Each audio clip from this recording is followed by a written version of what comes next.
Masuk ke kepa, bagi stem. Okey, cikgu perlu starkan dulu, organize, star, add to star. Okey, lepas tu ambil surat lantikan,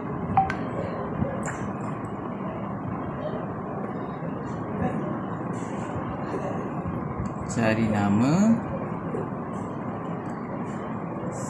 Here, bisa Yusuf tak nampak.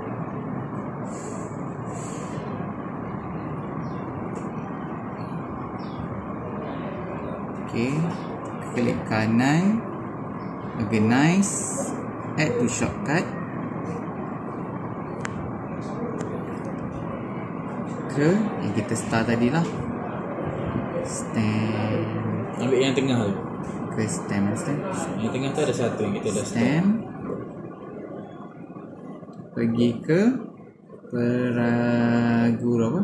Mana? Surat lantikan guru penasihat. Add here. Add to shortcut. Okay. So cikgu boleh check balik dekat surat lantikan. Ada dah kita shortcut kan.